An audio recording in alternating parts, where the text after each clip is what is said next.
Hello and welcome. I'm here in England, in Yorkshire, and I'm sitting with some very interesting person. Actually, I have to ask if he is a human. He's part human, but I hear that you are a hybrid, so you're not just human. Simon Parkes is with me, and he's pretty well known in this area. You're in politics also. Can you introduce yourself? What are you and what's your background? Certainly. Well, first of all, it's really nice to meet you. Thank you for coming and doing the interview. It's very good. You're a nice person, and I only do interviews with nice people. For those who don't know me, I suppose the best thing to start off with would be to say that I come from a family that's been with the espionage side, with MI5, MI6, National Security Agency. Yes. So having parents that were in that sort of environment and that field, I suppose I was always going to grow up. Also Freemasons and so on? Or? My grandfather was. Okay. Yes, I think in those days women weren't allowed to join, so my mother wasn't.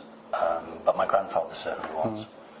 So having come from a family like that, then you are going to be different to a certain extent anyway. Yeah.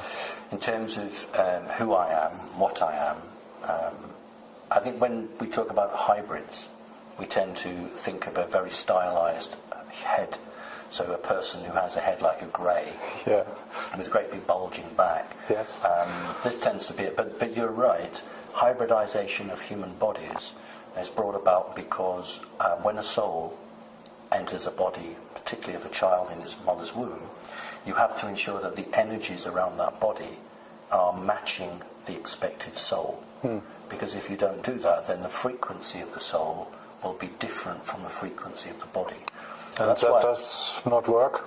Well, that's why many women say that something happened to their pregnancy. Maybe the baby was taken out and put back in again. Okay. It's generally done for a good reason, in the sense that it's making sure that, like you said, that the soul and the body work. So I suppose it can be described as a hybrid, but not in the traditional sense. Not in DNA, but a soul? So my soul is 1/3. I'm trying to think for European, that would be 33.3%. Yes. A third reptilian, Draco reptilian. 1/3 mantid or mantis, and 1/3 hollow earth human. Hollow earth human. Yeah. So that's the soul. The physical body will be energetically very reptilian-like, but I don't look like a hybrid simply because the more you look like a hybrid, the harder it is to get about the planet you're on. Okay, let me ask, reptilians we can imagine, mantis, less people I think have heard about. What kind of a species is that? They're less well known. They look very insectoid. And many people who have mantis experiences are very scared of wasps because they remind them of mantis. Mantis, I think between 6 foot and 8 foot tall, very hard sort of body. Eyes take up maybe nearly a quarter to a third of the head. So very insectoid looking. Divided into 3 groups. Walking upright, Yes. like humans? Absolutely. Or, they're humanoid. Yeah. Okay. Yeah. So don't think of an insect body with the thorax and the abdomen and the legs sticking out at the side. They have proper hips. Okay. So they are very humanoid. Okay. But they are a very ancient race. And they have a job title, such as Universal Master, and they play the referee in disputes. So wherever there's a difficulty, this is in the 4th frequency, in the 4th dimension, then they would basically go in and try and make an arrangement between the warring parties. Okay, now we have 3 species, not from humankind that we know of. You have mentioned the Hollow Earth. Do you have access to the knowledge, the background, or how did you grow up? You grow up like a normal child, and after a while your parents tell you, you're not just a human, you are, or have you been aware of all that? I wasn't aware of all of it, no, not at all of it. I certainly knew from a very young age that I had these odd creatures that would come to visit me as a child. I certainly knew about practicing magic because that's what we did. Mm-hmm. In the family? Yes, but not black magic. My mother was not a Satanist, so we were not allowed to have any satanic material in the house because she was against that end of it. But my grandfather was the other way. My grandfather believed in the black magic. And my grandfather, these are my biological parents, grandparents and parent, would always argue how I should be brought up. So they would have different ideas how I should be schooled and done. So, yes, interesting. I was aware of the creatures that would visit me. I would remember what had happened. I learned not to talk about it outside of the house. But, sorry when I interrupt you all the time, but there's so many questions coming up. Other kids grow up and they see monsters and parents say, there are no monsters, okay. So after a while they don't see anything anymore. How has it been in your family when you say, when you saw something? Did they say, yeah, that's real? Or what my mother said was, draw it and I'll take it to my friends and show them. So I would draw it with crayons and felt pens and paper, and then she would take them into the people she worked with, and that's how it was. Do you have some of those pictures? Yes, but you didn't ask me to bring them. If you'd asked me to bring them, I'd have brought them. Maybe we get some and can insert them later, okay? Sure. Yeah. So, what are you really aware of now, or how did you learn about these species? Is it something you know, or is it something you had to learn? What Hollow Earth people are, or what I had to learn was the culture, the rules, the law for each group. But in terms of the natural situation within that group, that is my right, because that is what I am. But every group has its own etiquette, its own rules, specifically the reptilian, which is very, very into ceremony and ritual, and you cannot make a mistake in there. I remember once meeting somebody a very genuine person who had experienced the reptilians. Reptilians are very, very involved with the sword. The sword is very important to them. And one of the tests that you have to do is to throw the sword up in the air so it spins, and then as it drops, you're not allowed to go back from it. You have to catch the hilt of the sword. If you don't catch the hilt and it falls, but you don't move, that's okay. What's wrong is if you move from it. And he didn't catch the sword, and he said that was it, that was the end. It was terrible shame, great embarrassment, and he brought shame on that particular unit. And so he was out of the program. They didn't want to see him anymore. So very, very strict, no forgiving, no forgiveness at all with that particular race. Okay, now you're talking about MI5, MI6 with your family background. Stupid questions. Does everybody in this area have connections with aliens, or is it special, or is it on some level of military intelligence that you know about these things? No, I would think in any security agency, maybe only 10% to a quarter. The high ranks, or what? Not just the high ranks, what's called a need to know. Yeah. You may have a specialism in a subject. You may be somebody who understands computers really well. So they would want you on the program cracking alien communications. So you would be briefed and talked to. So it's about what you bring to the organisation. So MI5, National Security Agency, will say, what do we need? What skills do we need? But no one gets the big picture, or only very few people. Yes, because if you have the big picture, then you can begin to put it together and understand what's happening, and then you become very dangerous to the organisation. In fact, the Americans and the British learnt with this compartmentalisation from the Germans. In 1936-37, when the Germans were building what became the Fritz X bomb, the first radio-controlled or TV-controlled bomb, guided bomb. And I think the Germans sank an Italian battleship with it.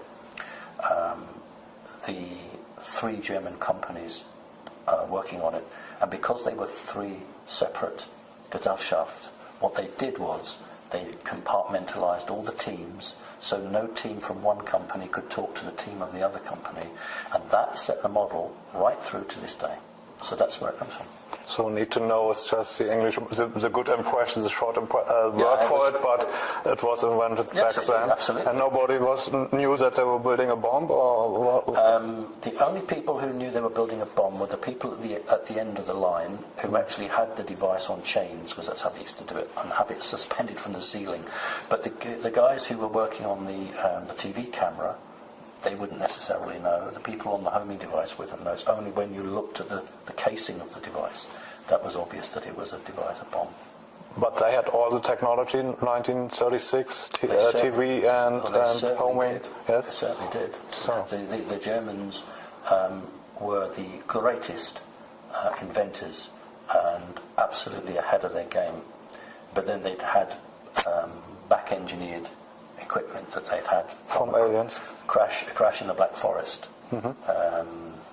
probably about between 31 and 33, but then also the channeling from the Aldebaran group, the Vril Society and Truhl Society. So they were getting help. But they were brilliant because they put it into practice. It's not easy to find out if you find a piece of technology you don't know anything about it. Well, this is what my mother did. This is my job with my mother when she worked for MI5. Her job, she received documents in German from ex-German paperclip scientists who didn't fall into the hands of the Russians, who didn't want to go to America and wanted to stay in Berlin, and what was the British quarter of Berlin. But under the new federal law, they should have been arrested and tried at Nuremberg for war crimes. But they were too important because of their knowledge. So the new West German government made them stateless, and MI5 gave them British sovereignty, managed them so that they couldn't be tried under German law. They remained in Germany.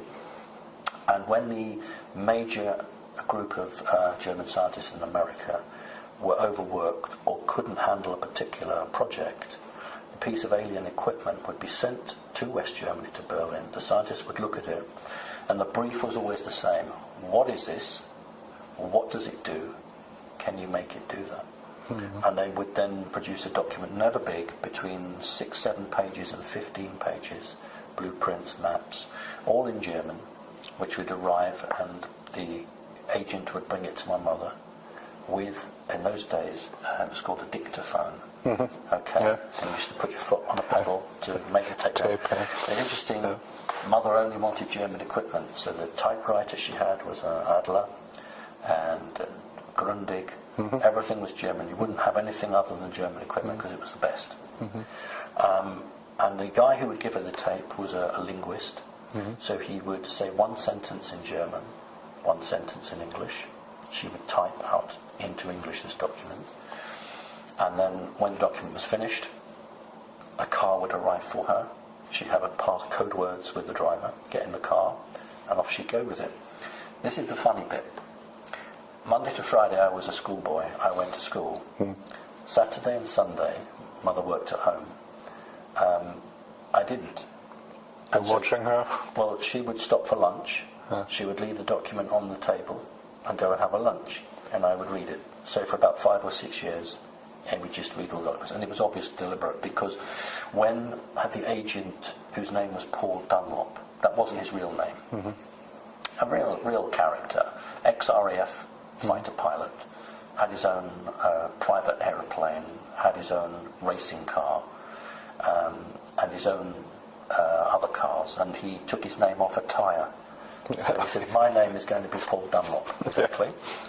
And he made a joke of it. But what was interesting, I would be about 7 years old, and he would come to the house. He was a brilliant man. I mean, maybe 12 languages, 15 languages, absolutely brilliant man. And my mother would go and make a cup of coffee, and then he would play with me. So we would lay chairs out, and we would play aeroplanes. And he would be the fighter pilot, I would be his co-pilot. And the game we would play would be Chase the UFO. So we would play that. Mother would come in with a coffee, but he wouldn't jump up and be embarrassed. he would just carry on the game until we finished a point. And the only time I was ever asked to leave the room was when Mother signed the Official Secrets Act. And I later learned there's some rule in Britain that the only people who can be there is the agent and the person. Everyone else has to leave the room. But every other time, they would have a conversation about Roswell, about space weapons, whatever, and I was never asked to leave the room. So now I look back on it now, this isn't by chance. This was deliberate. But at the time, I just accepted it. Was it your mother who wanted you to know all these things, or is it... No, it was the rules. Because whenever a television program, an ordinary television program would come on, that they wanted me to watch, they would say to my mother, you must let him watch this. He has to watch this television program. One of them was a program called The Prisoner, which went out, I think, on Friday for the first time in 1967 or 1968. And that was late. It was at 9 o'clock at night. And that was past my bedtime. But Mother said, you know, you have to watch this. They want you to watch it. So I would watch all the series of The Prisoner. And the other one was The Avengers. I had to watch The Avengers. I like them. So this was an instructions coming from them that that's what they wanted. It was part of the plan. Now, I know you want to ask a question, but the other interesting, I was only talking to a woman the other week who, in America, and her father worked for the CIA, and she was also made to watch The Avengers and The Prisoner. So clearly, for certain families in Britain, America, and it must be in Europe as well, this was something that you had to do. And there's a pattern forming here, so I find that very, very fascinating. Yeah, fascinating is everything. Let me go back to the Germans who found a crashed UFO in the Schwarzwald.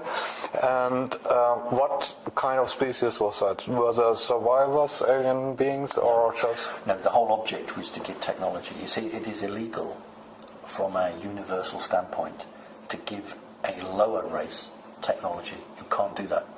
But what you do is you give it as a present. So it was an accident? Yes, absolutely. Okay. Absolutely. So that you can't claim to be giving them the technology.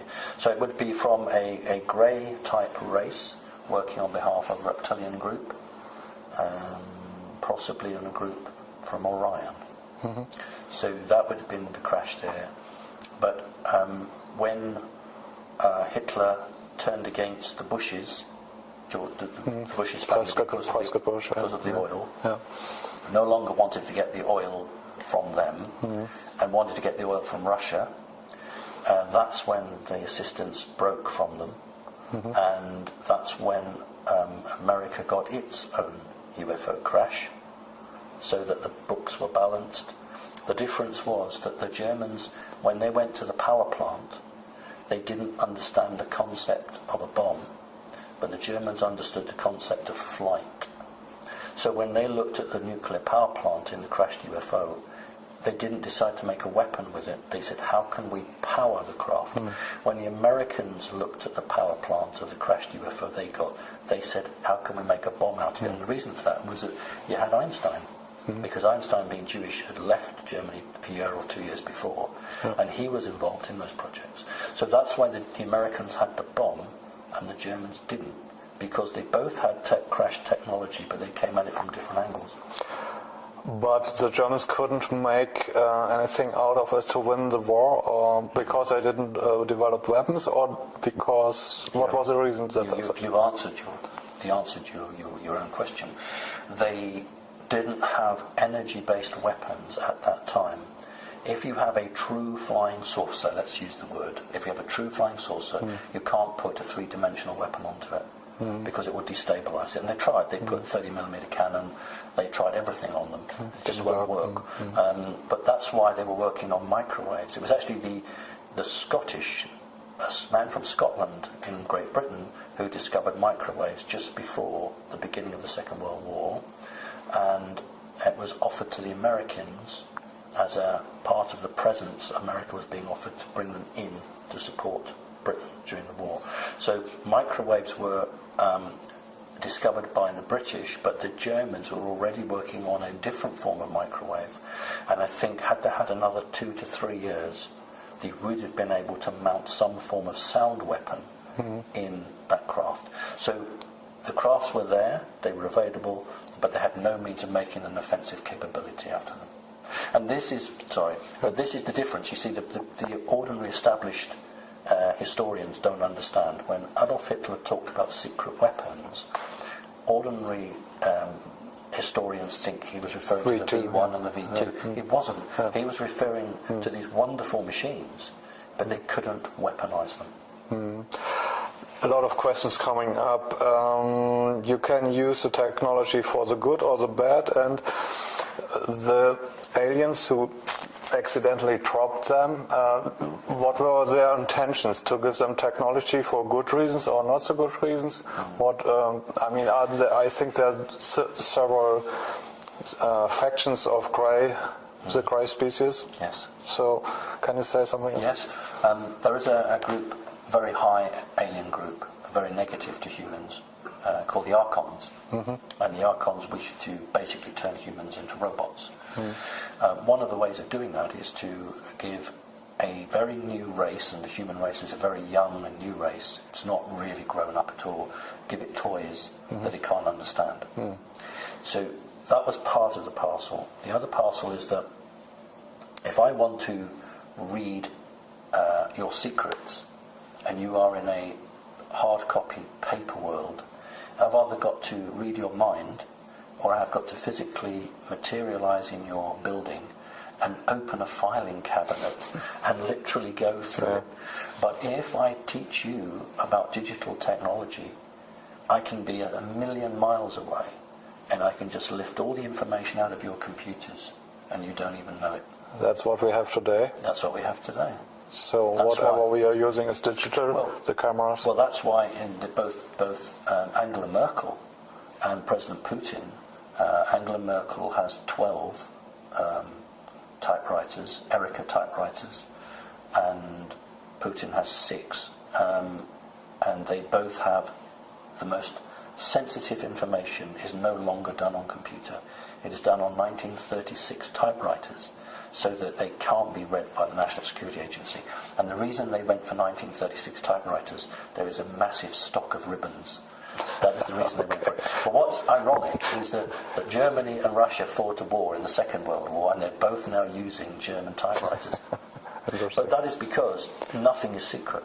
Everything can be read. Yeah, everything that's digital, and yes. So we probably don't have an idea what can be done, because it's not only technology, but maybe there are forces that can read our mind or see what we're doing without having any bugs here. Well, there is a very interesting video on YouTube, and it might be good if you can link somehow to it. It's very famous. It's done by NASA, and it's the one where an energy beam weapon fires from Earth, and then it's an alien spacecraft takes an evasive action. I'm sure you're familiar with that. I've seen that. Well, what happens is that back in those days, that was Ronald Reagan's Star Wars, that the weapon was accurate, but the software that ran that machine wasn't fast enough to cope with the weapon. Now, what happens is that when